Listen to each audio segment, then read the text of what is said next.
Corentin de Sales pour cette conférence. Alors Corentin, pour le présenter, alors, il a un CV qui est long comme le bras, donc je ne vais pas faire l'énumération. Non, vous verrez dans le petit livret, il y a beaucoup de choses à lire, mais je voudrais insister sur deux points. D'une part, il a écrit un livre qui, moi, m'a fasciné, parce que c'est un livre extrêmement utile pour sa formation, la formation intellectuelle. Ça s'appelle La tradition de la liberté. C'est en 3 volumes, donc il y a vraiment de l'information, et c'est sur donc les grands penseurs libéraux qui sont exposés de manière simple et synthétique à partir de généralement le choix d'une œuvre. Tu prends une œuvre d'un grand auteur et il présente cette œuvre en résumant au mieux les grandes idées. Et puis Corentin s'est associé avec nous pour lancer l'école de la liberté, c'est-à-dire une série de vidéos, de cours en fait en vidéo. Et Corentin assurait plus de 60 vidéos. Ces vidéos, donc, vous les trouverez sur le site École de la liberté et puis sur YouTube aussi directement. Oui. Si je ne me trompe pas, en plus, ces livres de la tradition de la liberté se retranscrit en vidéo dans l'école de la liberté. Il semble qu'il y a une playlist. Oui, c'est ça, mais je me suis inspiré principalement de ces chapitres-là. Voilà, donc Corentin, à toi la parole. Merci. Merci beaucoup Damien, donc merci à vous effectivement d'avoir renoncé au soleil pour cette conférence que je n'espère pas trop austère. Pour moi c'est un petit peu bizarre effectivement de parler devant un public de gens qui ne sont pas systématiquement hostiles au libéralisme en fait, parce que ça m'arrive assez régulièrement d'être invité par différentes organisations, enfin il faut leur rendre hommage, c'est souvent d'organisations de gauche, extrême gauche ou écologistes, et c'est vrai que j'ai déjà remarqué, malheureusement pour nous, que généralement la gauche a une curiosité intellectuelle parfois un peu plus développée que nous libéraux qui sommes plutôt entrepreneurs, etc. Bon, effectivement, il y a toute une série de raisons pour ça. Il n'y a rien d'inéluctable, je vous rassure. Mais donc, quoi qu'il en soit, je suis très content d'être ici pour vous parler d'un sujet. Donc, j'ai dit qu'a priori le public n'est pas très hostile, mais peut-être que vous allez changer d'avis une fois que j'en aurai parlé, parce que c'est quand même un sujet assez provocateur, qu'est le transhumanisme. Alors, il y a beaucoup de gens qui ne savent pas de quoi il s'agit. Moi, je ne savais pas non plus de quoi il s'agissait il y a encore quelques années. Je ne suis d'ailleurs pas un spécialiste de ce sujet. C'est d'ailleurs la première fois que je m'exprime dessus. Je ne suis ni médecin, ni ingénieur, mais d'une certaine façon, j'ai quand même fait l'effort depuis quelques années de lire pas mal de choses là-dessus pour m'informer, parce que ce qui me préoccupait un petit peu, c'était de se dire que je n'avais encore jamais vraiment lu, à part dans le domaine anglo-saxon, et encore c'est assez rare, vraiment un regard libéral sur ce problème. C'est encore un problème qui reste un petit peu confus et qui effraie évidemment à juste titre, et je me suis dit tiens, je vais essayer de faire une fois l'effort intellectuel de lire quand même vraiment tous ces auteurs, enfin tous peut-être pas, mais j'en ai lu quand même un certain nombre dans les textes, parce que ce qui frappe quand même lorsqu'on parle du transhumanisme ou quand on entend des gens s'exprimer sur le sujet, c'est que souvent, en tout cas dans le monde francophone, les gens n'ont pas lu les auteurs en fait. Ils se basent, et ça se voit de façon assez patente en fait dans leurs écrits. C'est toujours un petit peu les mêmes références qui reviennent, les mêmes citations, et toujours un petit peu les mêmes propos condamnateurs et assez superficiels sur le sujet. Alors, de quoi s'agit-il? Je vous propose la définition suivante. Le transhumanisme, ça serait donc un vaste mouvement de tendances idéologiques diverses, au pluriel, poursuivant un projet éthique visant à améliorer l'humanité actuelle sur le plan intellectuel et physique, grâce à la science et aux technologies. Et par technologie, on parle vraiment de toutes les technologies disruptives, l'intelligence artificielle, les biotechnologies, les technologies de l'information, les nanotechnologies, la technomédecine, etc. Alors, allons progressivement. 3 éléments dans cette définition. D'abord, il y a différentes tendances. Il n'y a pas réellement une inspiration fondamentale, mais on peut quand même déjà remarquer, même s'il n'y a pas d'identité entre les deux, que les libéraux sont présents dans ce type de réflexion. Ils ne sont pas les seuls, mais il y a, je pense, et c'est une des idées que je vais essayer de défendre, une inspiration libérale à ce projet. C'est un projet éthique. dans les débats que vous voyez, enfin dans les écrits, il est surtout question de débat par rapport à toute une série de questions qui touchent évidemment à l'humain et à la société. Donc c'est principalement une réflexion d'ordre éthique jusqu'à présent. Et enfin, vous trouvez, troisième composante, un goût très prononcé des transhumanistes pour les technologies disruptives. Mais au stade actuel, on se rend compte que ce n'est pas en tant que tel une doctrine politique. Il y a quelques ouvrages qui se penchent un petit peu sur ces problèmes dans le monde anglo-saxon, mais c'est assez modeste. Il n'y a pas encore réellement de travaux qui ont été faits sur qu'est-ce que pourrait être une société transhumaniste d'un point de vue vraiment économique, des politiques sociales à mener, etc. Et donc, c'est pour ça que je me dis que c'est quand même important d'essayer de réfléchir dès maintenant à ce genre de choses, même si, à pas mal de points de vue, c'est une réflexion qui ressemble encore à pas mal de niveaux à une forme de réflexion sur de la science-fiction, c'est-à-dire une science qui est encore en gestation et où beaucoup de choses sont dites parfois assez délirantes à ce niveau-là.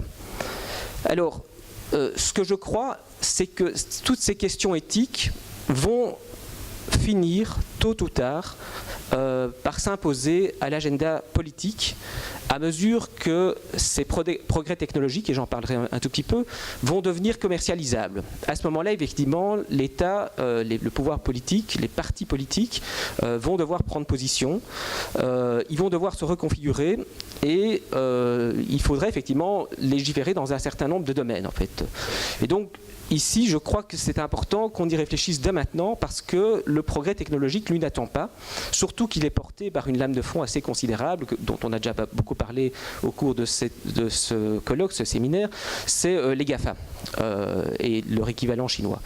Et donc là, effectivement, il y a beaucoup de choses qui sont en gestation et il serait bon, évidemment, déjà de se doter d'un certain nombre de, en tout cas au niveau libéral, un certain nombre de principes de gouvernance pour inspirer éventuellement des législations futures. Alors, ce qu'il faut savoir, c'est que la problématique commence à percoler dans l'opinion publique, mais généralement elle n'est vue qu'à travers le prisme de ses représentants les plus extrémistes. Pourquoi ? Parce que, bon, comme on vit évidemment dans une société de spectacle, ceux à qui on donne évidemment prioritairement la parole, c'est souvent évidemment les gens qui savent se vendre, et c'est généralement des gens qui sont un petit peu des technophiles exaltés ou des technoprophètes. Du coup, ils dénaturent un petit peu et décrédibilisent un peu le projet en tant que tel, qui, encore une fois, est très diversifié, avec des gens très valables et avec des pensées qui sont parfois assez profondes. Et d'une certaine façon, ça explique aussi qu'il y a une très grande opposition de beaucoup de milieux par rapport à cet objet qui est encore un peu inconnu, tant du côté des milieux conservateurs et religieux qui condamnent toute tentative d'améliorer l'humain parce qu'ils jugent ce projet sacrilège ou contre nature. Il y a aussi beaucoup d'intellectuels, d'auteurs de la gauche qui y voient une forme de complot des milieux technocapitalistes ou militaro-industriels. Il y a aussi toute une série d'intellectuels beaucoup plus au centre qui s'effrayent, à mon sens à juste titre, de son scientisme, de son technicisme, des dangers de dérive vers un gouvernement centralisé, bureaucratique, eugéniste et même parfois totalitaire. Alors, il faut dire qu'effectivement, les conséquences de l'adoption de ces technologies sont colossales et sont potentiellement assez effrayantes. Alors, quelle position libérale adopter par rapport à ça ? Qu'est-ce que nous, on devrait en penser ? C'était un peu, ici, comme je vous l'ai dit, mon point de départ.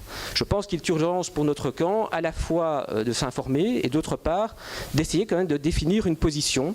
Et donc, je vais vous dire qu'ici, moi, à titre vraiment purement personnel, je ne pense pas qu'il soit souhaitable de se confiner dans une attitude de rejet catégorique.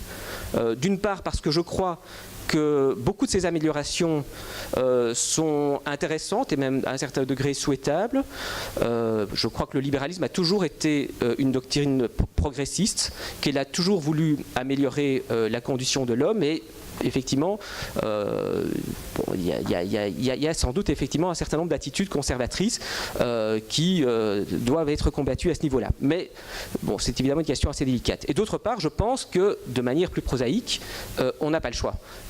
C'est-à-dire que, enfin évidemment, il faut toujours se battre contre les choses qu'on juge inacceptables, et ça ne peut pas être un argument en disant tiens mais non on n'a pas le choix, mais je crois qu'ici il y a une telle lame de fond que effectivement je crois que c'est plus intéressant d'accompagner ce mouvement et d'essayer de défendre ce que j'appellerais une forme de transhumanisme libéral, mais en posant évidemment un très grand nombre de limites et un certain nombre de limites assez claires.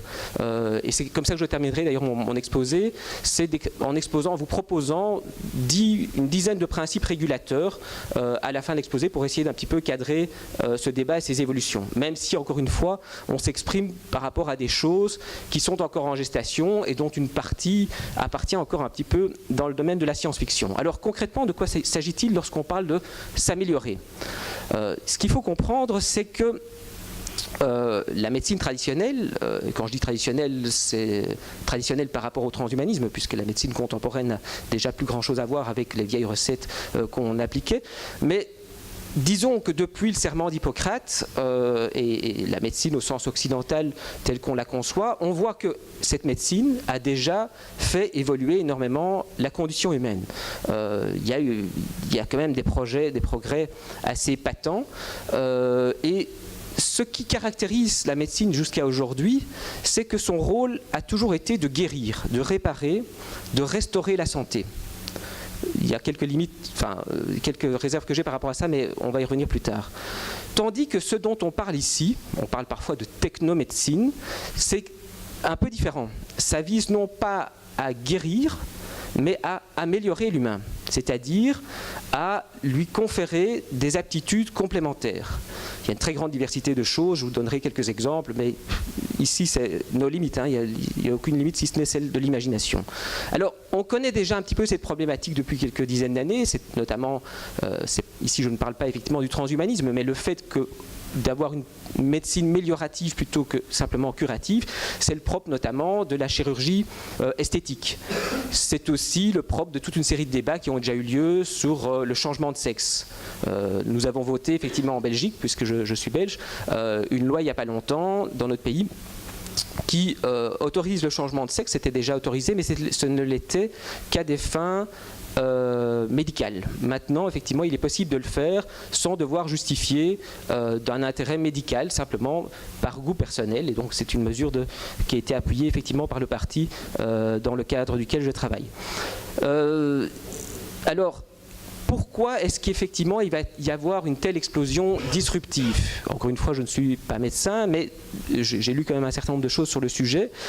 Ce à quoi nous assistons aujourd'hui, vous en avez déjà peut-être entendu parler, c'est à l'irruption d'un certain nombre de technologies disruptives qu'on regroupe généralement sous l'acronyme NBIC, à savoir N pour nanotechnologie, B pour biotechnologie, I pour technologie de l'information, I comme information, et C pour sciences cognitives, C comme cognitif.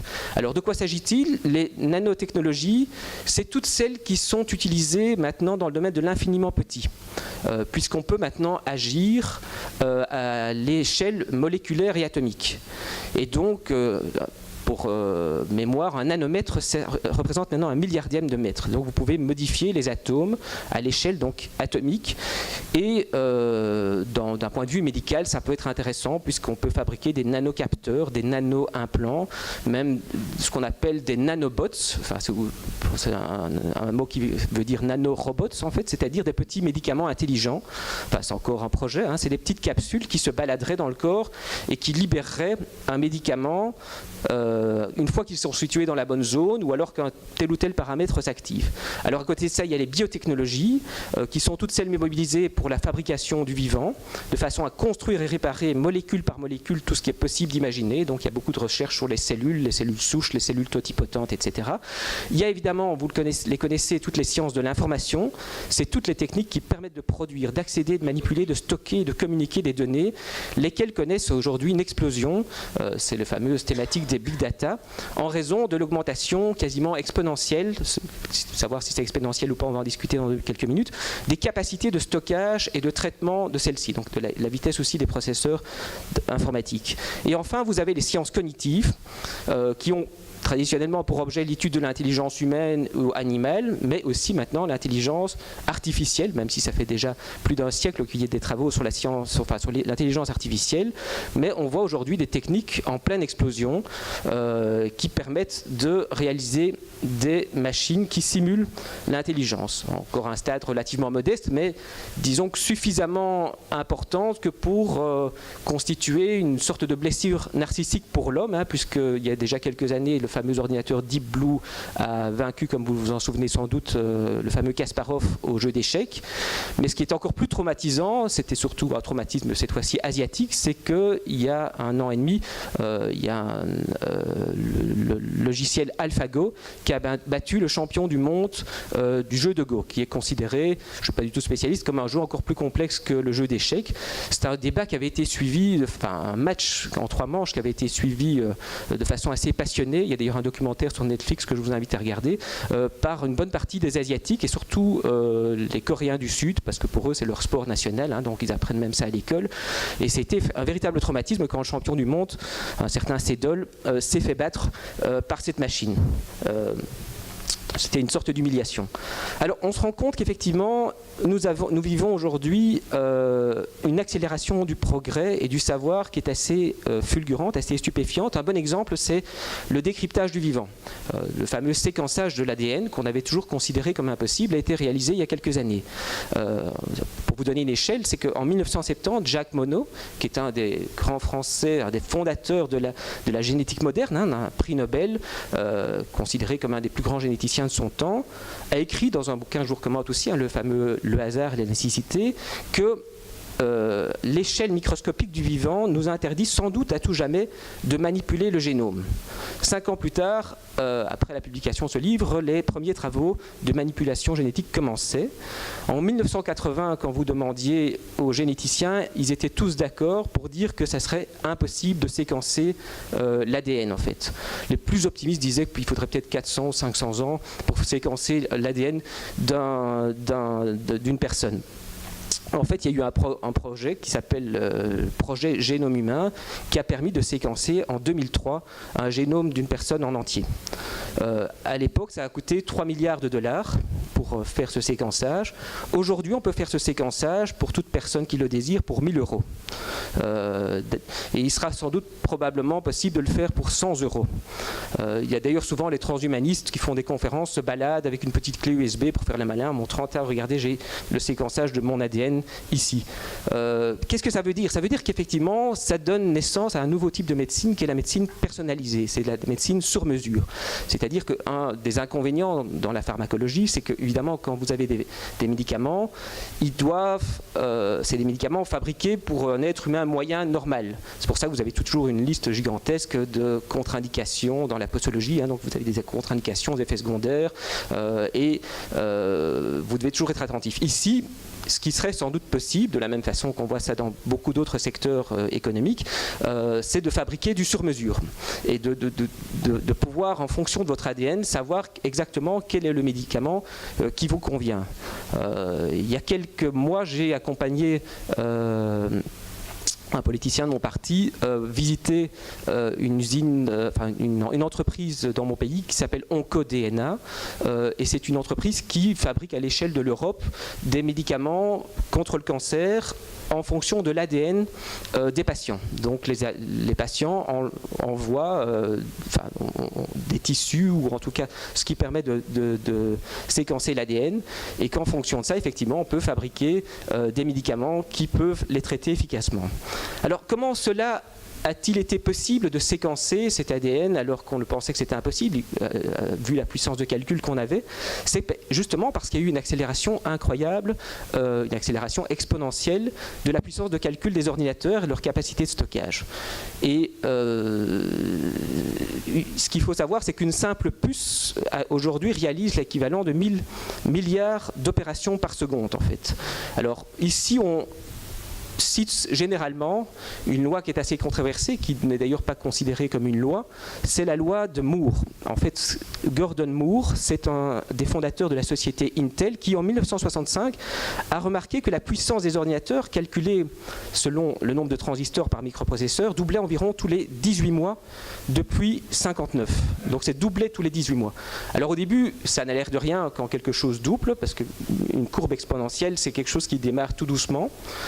Quand vous faites 1 fois 2, ça fait 2, puis 4, puis 8, puis 16, puis 32, 64, 128. Et puis à un moment donné, ça décolle de façon considérable. On cite souvent d'ailleurs, à ce niveau-là, pour illustrer ce type de loi, l'histoire de l'inventeur du jeu d'échecs en Inde. C'est sans doute une légende, comme toutes les bonnes histoires. C'est un certain Brahman, le Brahman Sissa, qui avait réussi à divertir son souverain en inventant le jeu d'échecs. Et comme le souverain était effectivement très satisfait, il lui a dit: tiens, mais je vais faire ta fortune, dis-moi, puisque tu m'as vraiment grandement contenté, ce que tu veux et je le réaliserai. Et alors le brahman a juste dit: mais écoutez, souverain, ce que j'aimerais bien, c'est que par rapport à mon jeu d'échecs, je reçoive un grain de riz pour la première case, pour la deuxième case, je reçoive 2 grains de riz, pour la troisième case, 8 grains de riz. Puis il y a le souverain qui dit: mais enfin, tu es fou, moi je t'offre une fortune et tu veux un petit paquet de riz. Et puis il assiste, etc. Et quand effectivement les fonctionnaires qui devaient effectivement procéder au paiement ont commencé à faire le calcul, ils ont commencé à tiquer à partir de la 15e, 16e case. Et puis à partir de la 32e case, ils n'arrivaient pratiquement plus à calculer. Puis ils ont calculé qu'effectivement il faudrait l'équivalent de plusieurs fois la taille de l'Himalaya en termes de riz si on voulait effectivement satisfaire à cette demande, ce qui était évidemment impossible. Pour l'histoire, effectivement, l'inventeur du jeu d'échecs aurait été décapité par le souverain en question. Mais donc faites l'essai si vous voulez. Moi j'ai encore fait l'essai hier dans ma chambre avec ma calculatrice. Si vous multipliez 2, à partir de la 50e case, mon ordinateur ne savait plus suivre, tellement le nombre était... Enfin, je ne savais plus. Je voulais vous donner le nombre pour le fun, mais c'est un peu... Pardon ? 10 milliards de milliards. Sur l'ensemble des cases, ah oui. 10 milliards, et ça correspond à 500 années de production de riz au rythme actuel. Ah ok, très bien, ben voilà. Ok, alors... Bon, comme vous savez, on a plus progressé ces 50 dernières années que ces 500 dernières années. Et Laurent Alexandre, qui est un des technoprophètes dont je vous parlais tout à l'heure, lui estime que cette loi va continuer à s'appliquer. Il pense que cette courbe n'est pas un S, comme le disait H16 tout à l'heure, qu'à un moment donné, effectivement, ça va, c'est ce que lui disait, donc qu'à un moment donné, il va y avoir quand même une sorte de plateau. Lui, il pense que c'est un stick de hockey qui va continuer quasiment à l'infini. Bon, c'est évidemment une conception assez démentielle, puisque si c'était le cas, le progrès au XXIe siècle ne correspondrait pas à 100 années de progrès au rythme actuel, mais ça correspondrait à environ 22 000 ans de progrès en l'espace d'un siècle, puisque le savoir s'accélère. Alors, bon, évidemment, cette thèse de la loi de Moore, qui sert un peu d'appui à toute une série de délires de la part du transhumanisme, est évidemment très contestée, et c'est ça que je dois vous dire, évidemment, c'est que ce mouvement est souvent discrédité par un certain nombre de personnes qui croient réellement, effectivement, que ce genre de choses sont possibles.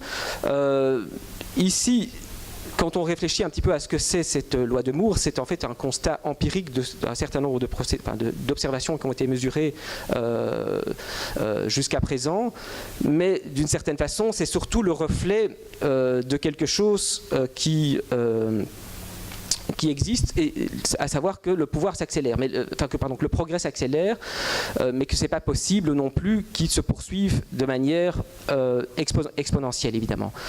Si c'est accéléré, c'est parce que justement il y a toute une série de raisons.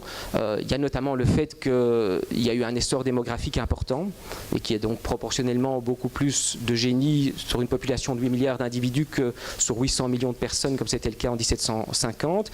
Il y a l'alphabétisation qui a beaucoup beaucoup progressé. Internet, dont on parlait hier, ça permet aussi aux esprits les plus brillants de communiquer entre eux, de publier, etc., sans devoir passer par tous les fameux canaux académiques et toutes les accréditations qu'il fallait avant pour pouvoir être entendu par un public plus cultivé ou plus sérieux, etc. Mais donc, voilà, bon, ici, ce qui est certain, c'est que le progrès s'accélère, ça va sans doute pas être de façon exponentielle, mais c'est suffisant que pour se dire qu'il y a sans doute un certain nombre de choses qui vont changer dans le futur. Alors, on parle souvent, je vous cite encore quelques progrès avant qu'on en vienne maintenant à un certain nombre de réflexions sur ce qu'il faut penser de ça. Il y a eu beaucoup de progrès qui ont été réalisés dans la médecine, notamment en ce qui concerne les organes artificiels. C'est en France d'ailleurs qu'on a fait le premier cœur artificiel. C'est un certain docteur Carpentier qui a fait le cœur Carmat, qui résulte d'une association avec la firme Airbus et qui a été implanté en 2016 sur une vingtaine de personnes. Il y a des études sur un pancréas artificiel qui sont en cours.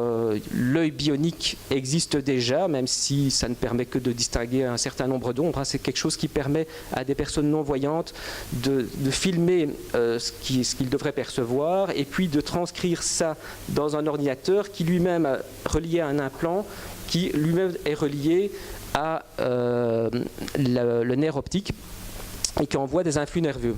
Et ça permet à des gens qui ne voient pas de pouvoir quand même savoir que dans une pièce, une porte est ouverte ou de distinguer des formes, parfois même de distinguer des lettres de l'alphabet si elles ont 50 ou 60 cm de haut. Il y a un certain nombre de choses de ce type-là. Mais donc, voilà, toutes ces choses-là sont amenées à évoluer. Il y a aussi maintenant ce qu'on appelle des imprimantes 3D pour des organes, en fait, avec de la bio-encre et de l'hydrogel et des polymères médicaux biodégradables pour remplacer des organes défectueux, créer des pièces de rechange. On a déjà réussi, par exemple, à imprimer une trachée qui a été greffée à un jeune enfant. Il y a toute une série de choses qui se font, mais jusqu'à présent, tout ce qui a été fait, c'était toujours de fabriquer ces organes avec du vivant, avec des cellules souches. On est encore allé plus loin parce qu'on a produit du vivant. C'est un certain Craig Venter qui aurait en fait qui a créé la première cellule synthétique en 2010. C'est-à-dire une cellule créée vraiment de manière synthétique donc ce qui lui a permis, c'est la première fois que l'homme donnait la vie à quelque chose qui n'était pas vivant avant. Et le but, c'est peut-être qu'à terme, on pourrait créer un enfant qui ne serait pas issu directement ou indirectement de parents biologiques, en fait. Donc ça a donné naissance à toute une nouvelle discipline qui s'appelle la biologie de synthèse, même si ce n'est pas le but ultime, c'est aussi pour fabriquer plein d'autres choses grâce à ça. Vous avez aussi des exosquelettes qui peuvent être greffés sur des gens handicapés, reliés avec des implants pour leur permettre de marcher, voire même de courir. Ou qui peuvent servir à l'armée ou aux pompiers lorsqu'ils vont dans des secours où ils doivent porter des charges allant jusqu'à 100 kg. C'est un processus qui les assiste. Il y a des puces qu'on implante dans le corps. C'est un peu des hackers qui s'amusent à avoir des puces dans leurs doigts. Et grâce à ça, ils peuvent passer les portes automatiquement parce qu'elles s'ouvrent. Enfin, c'est un peu une espèce de délire de hacker. Mais vous avez au-delà de ça des trucs plus sérieux comme les implants cochléaires qui permettent de traiter les enfants sourds. Et il est maintenant aussi possible de piloter des objets à distance.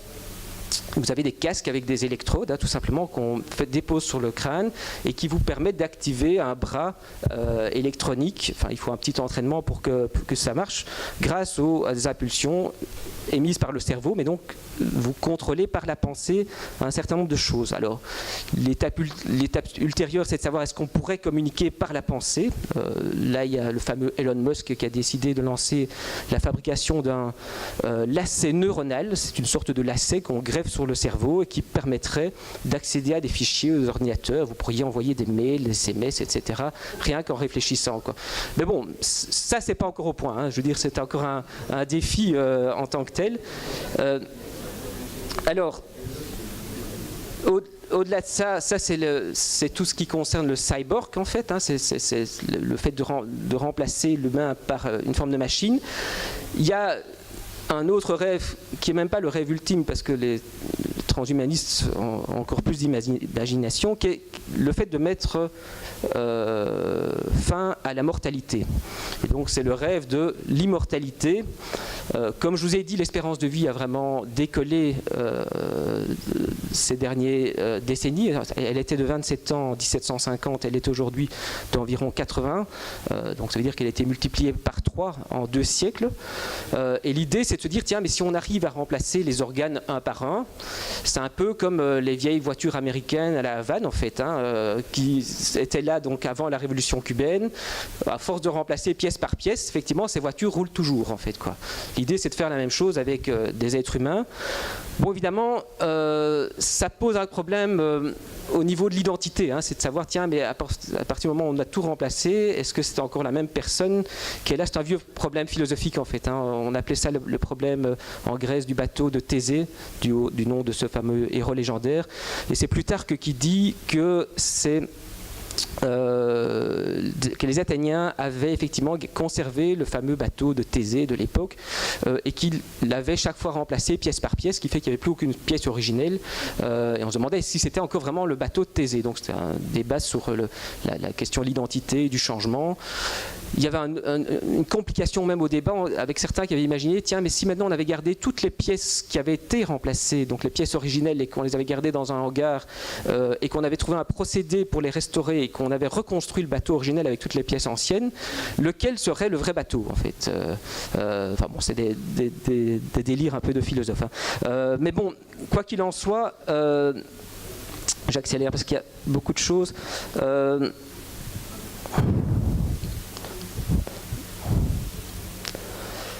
Bon, évidemment, le problème, c'est de savoir ce que on peut faire avec le cerveau, puisque le cerveau, on voit mal comment on pourrait le remplacer. Mais rassurez-vous, il y a effectivement un certain nombre de transhumanistes qui réfléchissent sérieusement à cette question. Parce que jusqu'à présent, je vous ai parlé du transhumanisme soft, en fait, mais il y a aussi une version beaucoup plus hard qui existe, et celle-là, elle est développée par un certain nombre de gens. Bon, on pourrait évidemment les écarter d'un revers de main en se disant, bon voilà, c'est du délire. Le problème, c'est qu'effectivement, c'est des gens qui sont généralement assez influents, qui ont des capitaux quasiment illimités, et l'un d'entre eux, qu'on cite souvent comme étant le pape du transhumanisme, c'est Raymond Kurzweil. Kurzweil, c'est une personnalité assez intéressante qui a fabriqué son premier ordinateur quand il était enfant et qui maintenant est devenu l'ingénieur en chef de chez Google, en fait. Et lui, effectivement, il a écrit un bouquin qui est un peu la bible du transhumanisme qui s'appelle The Singularity is Near, donc la singularité est proche. Et lui, donc, il propose carrément, effectivement, de se débarrasser du corps humain. Il se dit que l'esprit humain, ce qu'on pourra en faire, c'est que ce qui fait la fragilité de l'homme, c'est évidemment qu'il habite dans un corps, puisque le corps peut être abîmé, il se détériore, il vieillit. Le mieux, ça serait effectivement de l'uploader et de le télécharger sur un ordinateur, l'esprit. Et alors, effectivement, de cette façon-là, vous pourriez le mettre dans d'autres corps que vous auriez cultivés par ailleurs, ou alors le mettre dans des androïdes, ou le mettre dans plusieurs ordinateurs. Enfin bon, il n'y a pas de limite, évidemment. Bon, ici, ça reste vraiment du délire, puisque moi, je regarde un peu d'un point de vue scientifique, il n'y a pas beaucoup de choses qui permettent d'espérer qu'on puisse arriver à faire ce genre de choses-là. Mais bon, il cite quand même toute une série de recherches, et puis bon voilà, il se fait que il n'est pas le seul dans son garage. Il a reçu pour mission de transformer le réseau Google en une immense intelligence artificielle. Et il a créé à cet effet une université qui est assez célèbre, qui s'appelle l'Université de la Singularité. Alors, moi, je suis abonné à leur newsletter. C'est vrai que c'est souvent assez intéressant. Bon, ils ne parlent pas tous de cette singularité, mais j'ai oublié de dire ce que c'était la singularité. Pour lui, donc, c'est un concept qui s'inspire des mathématiques et de la physique. Il parle donc de singularité technologique. C'est un événement qui devrait arriver, selon lui, je vous ai dit que c'est une sorte de technoprophétisme ici, aux alentours de 2045. Et ça serait la période où l'humain aurait fusionné intégralement avec la machine. Et que de cette façon-là, toutes les intelligences individuelles pourraient, d'une certaine façon, se fondre dans une grande intelligence centrale, et que l'aventure humaine continuerait, mais cette fois-ci sans les hommes, grâce à ce grand tournant. Et pourrait alors effectivement conserver ce qu'il y a d'humain en l'homme, c'est-à-dire la soif de conquête de nouvelles frontières et d'aller fusionner avec la matière de l'univers, et à terme empêcher même la destruction de l'univers. Donc pour vous dire qu'on est assez loin à ce niveau-là. Bon, pourquoi est-ce que je parle de tout ça? C'est parce qu'effectivement, il y a chez un certain nombre de ces gens cette espèce de rêve qui est caressé, qui fait quand même trembler à pas mal de points de vue, puisqu'on peut imaginer à quel point ça deviendrait une forme de société totalitaire, et que d'une certaine façon, ce qui se fait déjà à travers les moteurs de recherche, c'est la construction d'une sorte d'intelligence plus collectif. C'est-à-dire que l'idée, c'est que si on peut communiquer par la pensée, si on peut s'envoyer des mails par la pensée, si on peut arriver dans le cerveau des gens en réfléchissant, on en reviendra à considérer l'humanité comme une sorte d'immense fourmilière, une sorte de ruche où effectivement l'intelligence devient collective. On voit déjà ça lorsque vous tapez votre requête sur Google, vous voyez apparaître évidemment, dès que vous avez marqué 4 ou 5 lettres, une proposition du mot qui est le plus souvent demandé, c'est-à-dire que là vous avez vraiment directement une information sur ce que cherchent la plupart des gens et vous êtes alors orienté directement sur des rails à tel ou tel endroit, enfin en tout cas vous avez des propositions, puisque vous pouvez toujours évidemment marquer la requête que vous voulez avoir, et que ça serait le signe d'une certaine uniformisation. Bon, grand débat par rapport à ça, puisqu'en même temps Internet permet d'accéder à tellement d'informations, ça permet aussi, si vous dépassez ça, d'accéder et de créer une diversité encore plus inouïe que celle qui a jamais existé. Mais c'est aussi tout des débats. Alors qu'est-ce qu'il faut penser de ça ? Bon, c'est difficile de penser, c'est pas moi qui vais vous donner la solution, je vous donne modestement un petit peu un certain nombre d'idées que moi j'ai eues par rapport à ça. Je crois que, pour rapport à la question des cyborgs en fait, est-ce qu'il faut, peut-on autoriser les cyborgs et selon quelles limites ? Il y a un certain nombre de limites et je vais donner les limites là tout de suite, mais sur le principe, je suis assez d'accord avec un nouveau type de liberté dont il est parfois question dans la littérature transhumaniste, qui est la liberté morphologique. C'est-à-dire que selon un transhumaniste qui s'appelle Andy Clark, l'être humain est depuis le départ d'une certaine façon un cyborg en fait. Qu'est-ce qu'il veut dire par là ? C'est que en fait l'homme a toujours été depuis le tout début doué d'une certaine plasticité qui lui permet d'incorporer des prothèses, des outils qu'il se donne et qu'il fabrique. Un bon exemple qu'il donne, c'est le fait d'utiliser un bâton. Même les hommes préhistoriques utilisaient un bâton et il utilise le bâton pour explorer et il sent grâce à son bâton l'environnement qu'il touche. Bon, c'est évidemment pas la même chose que de mettre des implants nerveux évidemment cérébraux, etc. Mais il y a cette idée que en accumulant des outils, il étend, il reconfigure, il remodèle sa perception. Il se dote d'artefacts qui vont reconfigurer ses capacités corporelles. Il le fait aussi pour son esprit, puisque l'invention de l'alphabet, de l'écriture, des mathématiques, de toutes les productions symboliques fait aussi en sorte qu'il étend d'une certaine façon sa personnalité. Le langage est aussi une technique assez révolutionnaire.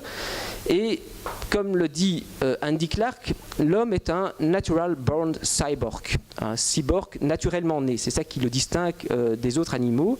Et donc, il n'y aurait pas de différence fondamentale entre, d'une part, les outils perceptuellement incorporés, comme le fait d'avoir un bâton, une canne, vous touchez quelque chose et que vous sentez grâce à ça, les outils culturellement incorporés, comme le langage, la faculté de calcul, aussi, et entre ce qu'on appelle les outils technologiquement incorporés. Et là-dedans, dans les outils technologiquement incorporés, on peut distinguer les outils externes et internes. Des lunettes, c'est aussi un outil qui étend mes facultés d'une certaine façon. Les oreillettes, les portables, les véhicules, vous faites corps d'une certaine façon avec votre voiture, vous démultipliez vos capacités. Et alors, évidemment, il y a les organes internes. Alors, évidemment, psychologiquement, ça nous fait peur, le fait d'avoir des puces, des implants, des capteurs, etc. Mais ce qu'il faut voir, se disent ces gens, c'est que tout ça se fait quand même naturellement et progressivement. On glisse vers ça sans douleur, d'une certaine façon. Le fait de commander, par exemple, des avatars sur Internet, lorsque vous faites des jeux vidéo, là aussi, vous projetez d'une certaine façon dans un univers qui n'existe pas, ce qui est un peu l'extension de vous-même. Et avec les casques de réalité virtuelle, vous pouvez maintenant aussi déplacer des objets à distance, comme je le disais également. Donc peut-être que demain on pourra se greffer des yeux qui permettent de zoomer sur les choses, de regarder les étoiles ou de regarder des microbes. A priori, encore une fois, il n'y a pas de limite en fait. Alors est-ce qu'on peut autoriser des implants cérébraux? Bon, les transhumanistes disent mais ça se fait déjà pour les personnes handicapées. Par exemple les implants pour les personnes qui sont sourdes. C'est souvent d'ailleurs grâce à ça que les transhumanistes arrivent à faire accepter leurs innovations, mais ça pose évidemment un certain nombre de problèmes éthiques. Il dit aussi que pardon, je reviens ici à ce que disait Laurent Alexandre. Lui, il dit que d'une certaine façon, ça deviendra peut-être une nécessité avec le développement de l'intelligence artificielle. Si l'homme ne veut pas être concurrencé par les robots et éjecté du marché du travail, il faudrait que d'une certaine façon, ses capacités intellectuelles augmentent aussi et que ça permettrait aussi d'éviter qu'il y ait un gouffre important qui se crée entre deux formes d'humanité, celle qui aurait été augmentée et celle qui ne le serait pas. Alors, par rapport à la question de l'immortalité, est-ce qu'on peut autoriser la poursuite de ce projet démentiel? Il y a plusieurs objections, mais je n'ai le temps d'en discuter que deux. La première objection, c'est une objection assez courante, c'est l'objection naturaliste, en disant non, en faisant ça, en prolongeant la vie, on viole la nature des choses. Courant, effectivement, qu'on trouve pas spécialement, pas uniquement chez les conservateurs, pas uniquement chez les théologiens, hein, chez beaucoup de gens. Et alors, il y a un argument qui est plus à gauche, un argument plus socialiste, disons, mais que beaucoup partagent, même sans être socialiste, c'est l'argument de l'injustice. Seuls les riches auraient accès à cette prolongation de vie et ayant cette capacité démultipliée pourrait encore plus creuser l'écart entre les riches et les pauvres. Alors au niveau de l'argument naturaliste, ce qu'on peut répondre, c'est que l'être humain n'est pas un être naturel, c'est au contraire depuis le départ un être qui est contre nature en fait.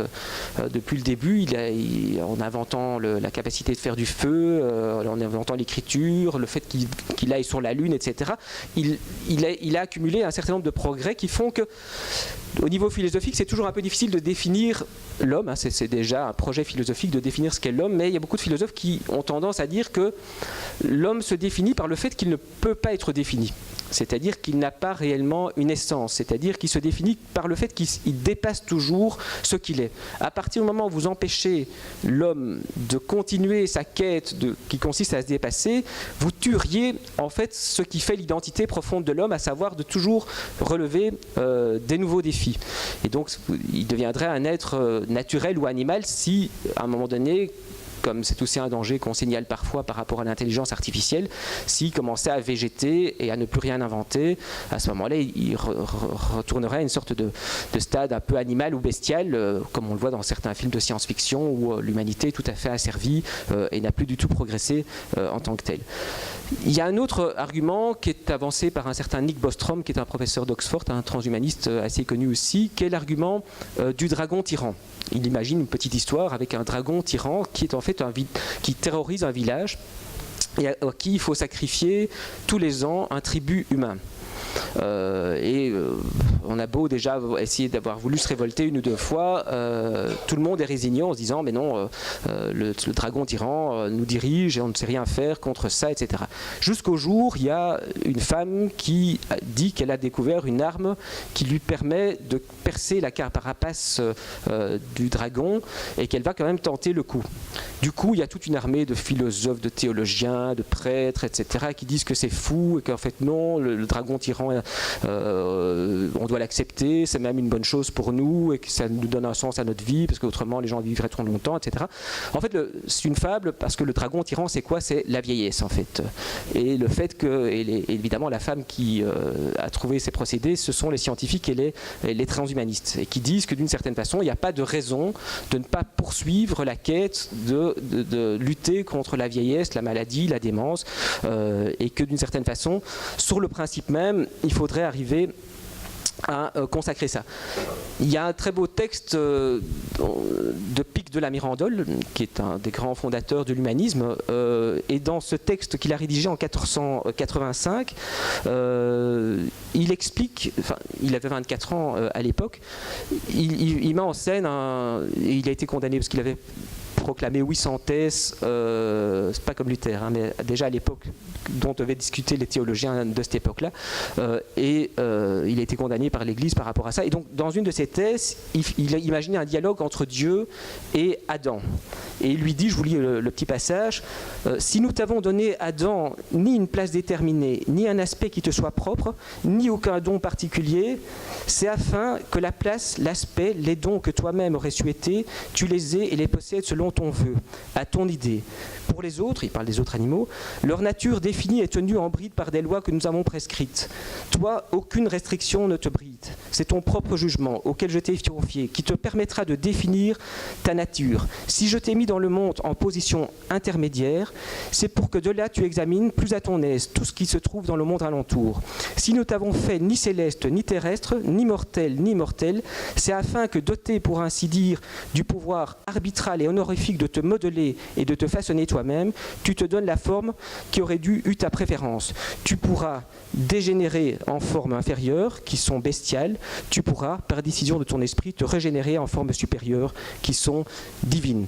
Donc on voit que ici, le transhumanisme, j'aime pas d'ailleurs ce terme non plus, mais serait dans une certaine façon en continuité avec le projet humaniste en tant que tel. Bon, ce qui est clairement en rupture avec le projet humaniste traditionnel, c'est des projets effectivement comme le veut le transhumanisme profond, qui ne parle d'ailleurs pas de transhumain, il parle de post-humain, puisque là on passe à une autre type d'espèce. Mais en soi, je crois que ça peut être intéressant de réfléchir à ce que pourrait, et dans quelles limites on pourrait effectivement faire évoluer l'humanité. L'autre argument, c'est l'argument de l'injustice. Là, c'est l'argument de l'inégalité d'accès aux techniques médicales et des transhumanismes, et à mon sens, elle n'est pas très pertinente. Souvenez-vous, il y a 10-15 ans, on parlait tout le temps de fracture numérique. Jacques Chirac parlait tout le temps de ça et disait, ben voilà, le gros problème, c'est qu'il y a les gens qui vont accéder à Internet et ceux qui n'ont pas les moyens de le faire, et l'écart va se creuser. Et là aussi, vous aviez une armée de sociologues en tout genre qui dissertaient sur le fait que c'était très dangereux, Internet, etc. Enfin, je ne dis pas que Internet n'est pas dangereux, hein, mais je veux dire qu'en tout cas, ça n'allait être diffusé qu'à une caste privilégiée qui allait dominer toutes les autres. Ce qu'on dit toujours maintenant sur le transhumanisme. Le résultat, ce qu'on voit, c'est que tout le monde aujourd'hui a un smartphone, en ce compris tous les jeunes des banlieues, et ils ont un abonnement qui ne coûte pas grand-chose, et ils surfent effectivement parce que c'est devenu... Alors, c'est l'illustration d'une loi économique, enfin, je ne sais pas si on peut parler de loi, mais en tout cas un phénomène, qui fait que traditionnellement, dans un premier temps, seules les élites bénéficient des innovations et des inventions. Une fois que ces élites les achètent, le coût de production est rentabilisé et le constructeur alors trouve des procédés et des matériaux qui sont moins coûteux et qui dès lors se démocratisent. Ça a été le cas des lunettes, ça a été le cas des lunettes. C'est aussi intéressant de voir qu'au début, au Moyen-Âge, quand ça a été inventé, il y avait des théologiens qui se scandalisaient de cette invention, qui disaient qu'effectivement on n'avait pas le droit de corriger l'œuvre de Dieu, et que si Dieu n'avait pas fabriqué avec des lunettes, c'est qu'effectivement il y avait une raison, et que donc c'était une invention diabolique de manière générale. Enfin, généralement, effectivement, la plupart des progrès humains réalisés se heurtent toujours à la fois au conservatisme d'un certain nombre de personnes, et souvent aussi au pouvoir en place, en fait. Mais donc c'était le cas des lunettes, c'était le cas des antibiotiques, des montres, des radios, des antibiotiques, des télévisions, des ordinateurs, des smartphones, des GPS, tout ça sont des choses qui effectivement maintenant sont accessibles à la quasi-totalité des gens. Alors, il y a derrière cette attitude, cet argument de l'injustice qu'on entend souvent et qu'on entendra encore souvent, je pense, une sorte de réflexe socialiste qui consiste à vouloir interdire une innovation sous prétexte qu'elle ne pourra pas bénéficier à tout le monde, parce qu'elle va creuser, soi-disant, un gouffre social. Le réflexe libéral, à mon sens, ça consiste plus, non pas à niveler vers le bas, mais à tirer vers le haut et à utiliser cette espèce de procédé. Donc je pense que les techniques médicales innovatrices vont connaître sans doute le même destin que les techniques, enfin, que les outils dont je parlais tout à l'heure, c'est-à-dire qu'effectivement elles vont se généraliser dans les hôpitaux. Quand on regarde un petit peu l'évolution de la médecine depuis 50 ans environ, on se rend compte que la plupart des techniques de pointe, je ne parle pas des traitements très précis pour des maladies orphelines, etc., mais la plupart des techniques de pointe, elles bénéficient à tout le monde, en tout cas dans nos démocraties, occidentale, et que bon, le fait de faire une appendicite maintenant, enfin de procéder à une appendicite, enfin extraire l'appendice à cause d'une appendicite, c'est une opération très courante, mais qui aurait paru tout à fait inimaginable il y a à peine 2 siècles en fait. Hein. Donc les nouvelles innovations vont sans doute se généraliser. Donc l'argument du coût, à mon avis, n'est pas pertinent. Il l'est peut-être dans un premier temps parce que évidemment ce type de médecine sera aussi une médecine préventive, et donc les moyens qui sont dévolus à la sécurité sociale vont sans doute augmenter de façon assez considérable, puisque ces traitements devront peut-être déjà être faits pour des gens qui sont assez jeunes pour prévenir un certain nombre de maladies. Mais bon, moi je crois que dans les social-démocraties telles que celles dans lesquelles on vit, ça m'étonnerait qu'on n'exige pas que tout le monde ait accès à ce genre de choses-là. D'un point de vue libéral, je pense que ça serait plus intéressant de laisser les innovations qui sont les plus chères aux classes aisées qui peuvent se les payer, à condition effectivement, si ce modèle, d'accepter que les conséquences de leur opération ne soient pas à charge de la collectivité et qu'ils courent eux-mêmes le risque. Mais à terme, évidemment, si ces choses fonctionnent bien, pourquoi ne pas l'imaginer? Alors, je pense qu'effectivement ici, à pas mal de points de vue, ce discours transhumaniste est intéressant puisque ça rompt avec l'alarmisme écologiste. C'est un discours, enfin, pour une fois, qui est assez optimiste, je veux dire, en fait, hein, par rapport à l'épuisement des ressources, le moralisme malthusien, la sinistrose économique, par rapport à cette perte totale de projets mobilisateurs du monde politique et médiatique actuel. Ça fournit un peu ce qu'on pourrait appeler une sorte de grand récit. C'est Lyotard hein, qui a écrit La condition postmoderne, un auteur philosophique, qui disait qu'effectivement nous étions dans une situation postmoderne, c'est-à-dire qu'on a perdu les grands idéaux de la modernité. Et les grands récits, c'est les récits qui donnent sens, comme par exemple le christianisme, ou même le marxisme, ou même les Lumières, dans le fait que l'homme va s'autonomiser, va connaître un grand soir, ou une révolution, ce genre de choses-là. Bon, il y a toujours une part d'imposture évidemment là-dedans, mais au moins c'est mobilisateur. Bon, évidemment parfois ça va dans une assez mauvaise direction, mais ici ça peut générer quand même un certain enthousiasme au sein de la jeunesse et mobiliser des capitaux et des talents plutôt qu'effectivement chaque fois se geindre et se lamenter sur la décadence de la société. Donc il faut tenir compte de ça. Il y a aussi un concept très friedmanien dans le projet transhumaniste, hein, c'est la liberté de choix, hein, free to choose, hein, c'est vraiment le concept de Friedman au cœur du corpus libéral. Donc il y a vraiment ce projet très prométhéen. Il y a le fait que c'est porté par des entrepreneurs et pas par des théoriciens qui sont toujours dans leur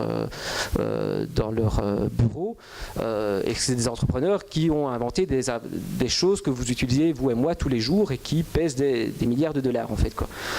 Évidemment, ce qu'il faut voir aussi, c'est qu'il y a un danger de récupération de ces idées par les collectivistes, parce qu'évidemment il y a ces techniques, mais c'est normal qu'à mon avis toutes les partis et toutes les doctrines politiques se reconfigurent par rapport à ça. Il y aura sans doute des gens plus progressistes et des gens plus conservateurs à l'intérieur même de chacun des camps, mais il est possible aussi que ça permette, enfin les possibilités qu'on a notamment de manipuler le génome permettent de réaliser un vieux rêve socialiste en fait, qui serait effectivement de lutter pour avoir une égalité des chances biologique. C'est-à-dire que vous savez que les socialistes pestent toujours sur le fait qu'il y a une inégalité de talent. Nous, on trouve ça très bien, puisqu'on se dit que voilà, ça permet d'avoir un monde très diversifié, tout le monde n'est pas le même, etc. Chacun a des talents différents. Et alors, évidemment, les politiques socialistes, c'est toujours de faire des politiques redistributives pour compenser les inégalités naturelles de la grande loterie naturelle. Les socialistes, ils aimeraient bien supprimer la grande loterie naturelle et se dire, tiens, mais pourquoi pas reconfigurer tous les embryons de façon à ce qu'ils aient exactement la même intelligence, exactement le même nombre de talents, et de là, d'une façon, on aurait une égalité. L'égalitarisme ne serait pas un vain mot. Donc, à mon avis, c'est aussi un danger potentiel de ce type de choses qui maintenant est techniquement réalisable, c'est de créer une sorte d'eugénisme positif de l'État qui corrigerait les inégalités naturelles elles-mêmes plutôt que de les compenser. Ils se diront, ben, on fait ça, comme ça on ne devra plus faire des politiques d'aide, on ne devra plus faire des politiques de subvention. Enfin, à mon avis, ils continueront toujours, hein, mais le grand danger, effectivement, c'est que ça risque de conduire aussi, alors dans ce cas-là, à l'uniformisation de l'espèce humaine et à une sorte d'eugénisme d'État. Un autre grand danger qu'on entend souvent et qui est promu même par un certain nombre de CEO qui sont dans ces grands business, c'est le danger, enfin je considère moi comme un danger, c'est le danger de faire une allocation universelle. Un revenu que vous auriez effectivement automatiquement, toute personne, et on dit souvent ça, mais c'est vrai que si les emplois se robotisent, moi je ne pense pas que les emplois vont se robotiser. Il y a beaucoup d'emplois qui vont être robotisés, ça c'est clair. Dans le centre d'études que je dirige, on a fait une grosse étude sur le sujet en examinant d'un point de vue économique. Enfin, il y a une trentaine d'études qui ont été réalisées, qu'on a passées en revue, on a fait une typologie sur tous les secteurs qui risquent d'être touchés dans les 20 ou 30 ans qui viennent par la robotisation.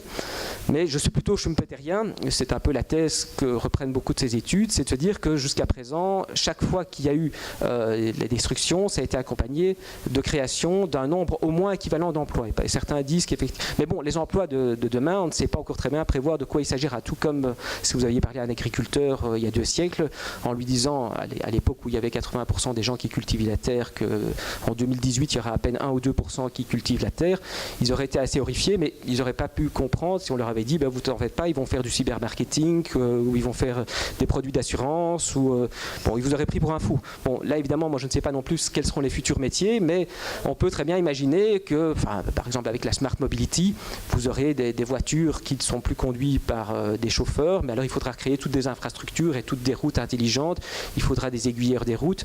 Il est probable aussi que l'industrie du loisir, l'industrie de la formation va se développer énormément, puisqu'on pourrait regarder des formations qui sont diffusées sur les écrans, enfin, les pare-brises deviendraient des écrans, etc. Enfin, bon, il y a beaucoup de choses nouvelles qui peuvent apparaître et qui impliqueraient effectivement que les talents humains soient mobilisés en tant que tels. Alors pourquoi est-ce que l'allocation universelle serait un problème? Et c'est-à-dire que le problème, c'est que il existe déjà un mécanisme assurantiel, et c'est très bien, qui s'appelle le chômage. Si vous avez donc un accident dans votre vie et que vous devez être renfloué, si on accompagne ça, ou si on le remplace, ça m'étonnerait qu'on le remplace, hein, généralement les étatistes ils préfèrent ajouter plutôt que remplacer, si on le remplace ou si on ajoute à cela un revenu universel, ça risque effectivement d'inciter les gens à se déconnecter du marché du travail. Et là, c'est quelque chose qui risque d'être très dangereux, puisque, au contraire, je crois que dans le monde qui arrive maintenant, c'est une proposition qu'on a fait suite à une de nos études dans le parti où je travaille, c'est non pas autoriser un revenu universel, mais de donner droit, en reconfigurant l'État-providence de cette façon, un droit universel à l'apprentissage tout au long de la vie. C'est-à-dire avec un certain nombre de chèques que vous auriez tout au long de votre vie lorsque vous faites des transitions professionnelles et où vous avez droit à un certain nombre de formations, puisque comme l'espérance de vie va augmenter assez fort, comme les connaissances nécessaires pour être actif d'un point de vue professionnel vont augmenter également, comme il y aura peut-être effectivement cette mode de transport, vous pourrez apprendre durant votre trajet, etc. Je crois que l'homme, s'il veut évoluer et rester en selle, devra apprendre constamment. Et donc là, le fait de faire un revenu universel, c'est un peu stupide parce que ça consiste à donner de l'argent à consommer directement, alors que si on doit aider les gens, c'est plutôt les aider à se former et à trouver de nouvelles orientations de manière générale. Donc, ici, moi je suis assez opposé par rapport à ce genre d'idée-là. On trouve aussi souvent du côté de la gauche, lorsqu'ils parlent ou qu'ils critiquent ou qu'ils sont d'accord avec le transhumanisme, cette idée qu'il faudrait créer une sorte de gouvernance mondiale pour contrôler les GAFA, ou leur équivalent chinois. Ils ne se rendent pas compte qu'en faisant ça, ils créeraient un monstre encore pire que GAFA, puisque ça serait de nouveau 1984, ou Orwell, etc. Donc ici, vous voyez que ces idées, elles sont un peu sur la table, mais évidemment, tout le monde va s'en saisir, aussi bien les écologistes que les socialistes, que les libéraux, que les sociodémocrates. C'est pour ça, je crois qu'effectivement, il faut un certain nombre de principes. J'ai déjà énoncé une partie d'entre eux, je vous les récapitule pour qu'on puisse clôturer. Bon, je pense que le principe général, c'est de rejeter tout ce qui n'est pas compatible avec les valeurs et les principes libéraux. Il y a une chose d'abord qui est importante, première mesure, c'est de protéger l'identité du sujet. Moi, ce qui me fait assez peur, effectivement, c'est cette communication des pensées qui pourrait se faire via des implants et le fait qu'on harmonise, on uniformise les pensées simplement. Là, je crois, bon, je ne sais pas quelle est la réalité de ce projet et quelle forme ça va prendre, mais je crois que là, le législateur devrait être très attentif à ce genre de choses-là. Je n'ai pas le temps de beaucoup développer, mais mais on voit qu'évidemment ces implants cérébraux, etc., sont interpellants à pas mal de points de vue, et d'autant plus qu'ils pourraient donner naissance à une intelligence artificielle supérieure. Ça, c'est mon dernier point, j'en parlerai dans quelques minutes. Je crois qu'il faut aussi protéger l'intimité. On a adopté, avec beaucoup de grincements de dents, etc., il y a quelques mois, la fameuse directive GDPR. C'est vrai que pour le monde des entreprises, c'est beaucoup de procédures, etc. Je vous dis franchement, je ne sais pas encore très bien à quoi en penser. On est en train de réaliser une grosse étude sur le sujet dans le centre où je travaille. Mais je crois qu'effectivement, il faudra à un moment donné trouver un équilibre pour quand même réglementer la récolte et l'usage des big data. Il y a un compromis à trouver dans le fait qu'évidemment, en ayant beaucoup de big data, on peut faire progresser très fort l'intelligence artificielle, puisque ça donne du carburant pour progresser, alors que les États-Unis, eux, sont bien alimentés, puisqu'ils n'ont pas du tout les procédures de respect de la vie privée qu'on a chez nous. Mais je crois que la vie privée, c'est quand même une valeur libérale fondamentale et qu'il faut y être très attentif. Et il y a sans doute même d'autres directives qui devraient peut-être auxquelles il faudrait réfléchir, parce que la directive actuelle, elle réglemente surtout la récolte des données, mais elle ne parle pas beaucoup du fait qu'on puisse croiser ces données entre elles et quand même connaître sur vous et votre vie quantité d'informations. Enfin, ça mériterait effectivement un colloque en entier. Il faut aussi, je crois, protéger la corporéité. Comme je vous l'ai dit, moi je crois qu'effectivement l'être humain,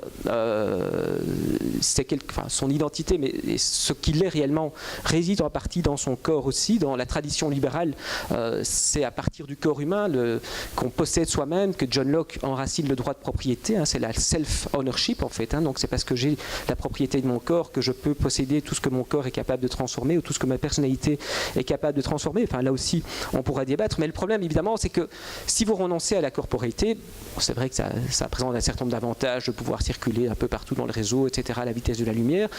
Mais en même temps, vous perdez quand même beaucoup de choses qui sont propres à l'humain, notamment la sexualité. C'est quand même un plaisir de l'existence. Au-delà de la sexualité, vous perdez aussi la sensualité. C'est-à-dire, au-delà de ça, c'est évidemment toutes les expériences esthétiques.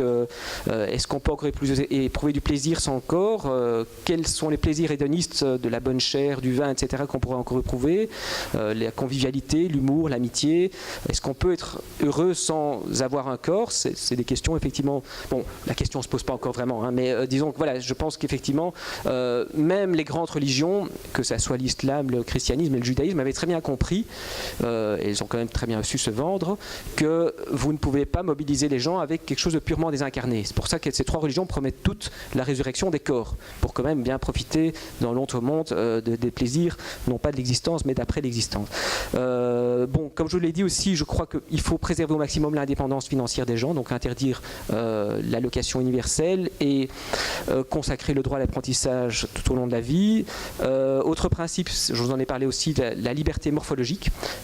L'idée effectivement que l'individu puisse disposer de son corps et le modifier physiquement en profondeur, bon, avec sans doute un certain nombre de limites. Autoriser aussi l'approbation des produits pharmaceutiques visant à l'amélioration de l'humain sans visée thérapeutique. Donc il y a parfois effectivement des produits qui améliorent le confort ou un certain nombre de choses. Il ne devrait plus être indispensable de chaque fois dire que, et de mentir parce que c'est souvent assez hypocrite, que c'est dans une visée thérapeutique qu'on veut le faire.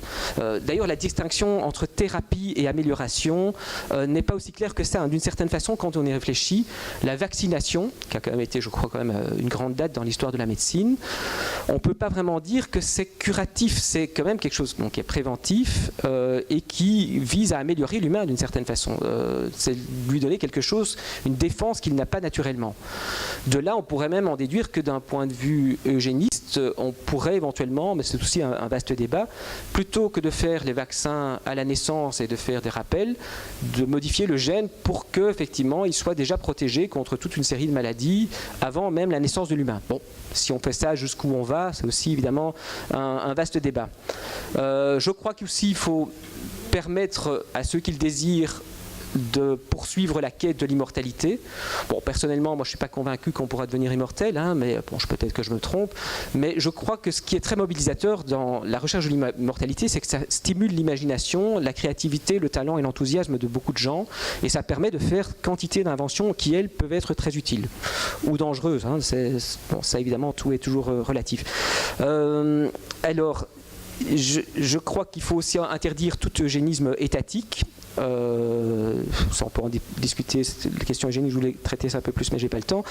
Et alors, je crois qu'aussi, c'est un principe auquel je crois également, qui est émis par un certain, enfin Nick Bostrom, un transhumaniste dont je vous parlais, qui est prof à Oxford, c'est consacrer le principe de développement technologique différentiel.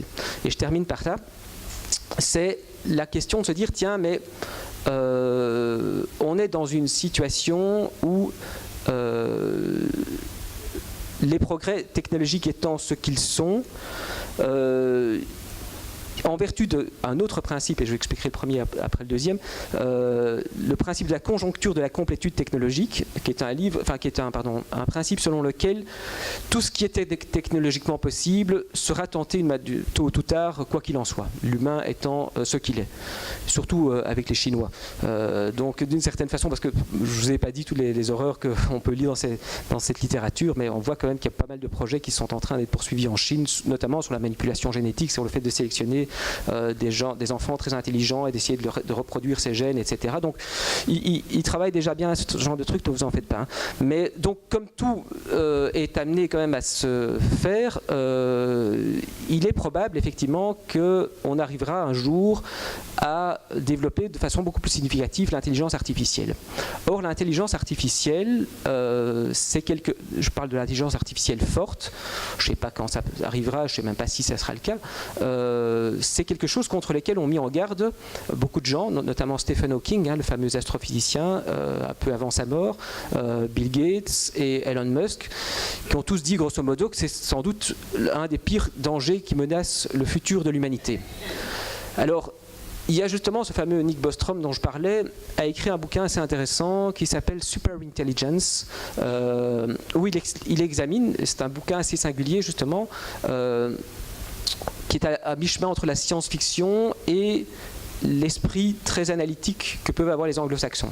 C'est-à-dire qu'ils posent les hypothèses de savoir qu'est-ce qu'il arriverait si effectivement on arrivait à mettre au point une intelligence supérieure à celle de l'être humain. Il pense qu'effectivement ça serait sans doute quelque chose d'assez dangereux, mais il se dit bon il est probable que ça se fera et que si ça se fait, autant que ça soit fait de façon encadrée de manière générale. Donc il dit que même si ça ne sera pas avant la fin du siècle, enfin on ne sait pas dire quand, mais il est probable qu'une fois qu'on sera arrivé au stade où cette intelligence est plus ou moins équivalente à celle d'une intelligence humaine, les choses à ce moment-là peuvent se dérouler très très vite. Le démarrage, le take-off pourrait prendre le rattrapage donc jusqu'au développement d'une intelligence sans aucune mesure avec l'intelligence humaine, pourrait se faire en quelques minutes, voire quelques secondes, et qu'à ce moment-là, c'est quelque chose qui serait tout à fait imprévisible. Alors l'idée, c'est de savoir, mais c'est des techniques de boxing, savoir comment contenir cette intelligence qui serait plus intelligente que la moyenne des êtres humains. Il y a tous des procédés, parfois même un peu farfelus, de se dire, tiens, qu'il faudrait entourer ces ordinateurs avec des explosifs et faire tout sauter au dernier moment, ou ce genre de choses-là. Mais c'est même un peu ridicule, puisque comme elle serait supérieure à nous d'un point de vue intellectuel, ce serait impossible de l'endiguer. Ou alors effectivement qu'elle ne s'alimente pas à Internet, mais évidemment le problème c'est que si elle ne s'alimente pas à l'Internet, on ne sait pas construire l'intelligence, ou alors développer son sens moral, mais bon il y a certains qui disent d'une certaine façon, on ne sait pas ce que fait un être super intelligent, il n'a peut-être pas la même volonté que nous, les êtres humains, de vouloir à tout prix conquérir le pouvoir.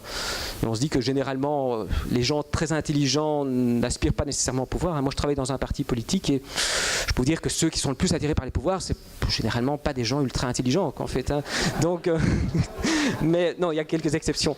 Mais quoi qu'il en soit, on peut se poser la question. C'est vrai que c'est assez imprévisible, mais lui, il dit que la meilleure stratégie en fonction de ce principe, c'est d'arriver à orienter les recherches vers d'autres choses qui sont connexes dans l'intelligence artificielle, mais pas comme c'est le cas déjà 2-3 programmes, parce qu'il dit clairement effectivement tout ce que font chacun de ces centres et les projets qui sont les plus prometteurs, il vaut mieux gagner du temps par rapport à ça, en se disant que plus le temps s'éloigne, plus le risque diminue, étant entendu que si le fait d'avoir une super intelligence peut aussi permettre de diminuer toute une série d'autres risques, comme le fait d'être frappé par une astéroïde, parce que là cette super intelligence pourrait se débrouiller, etc.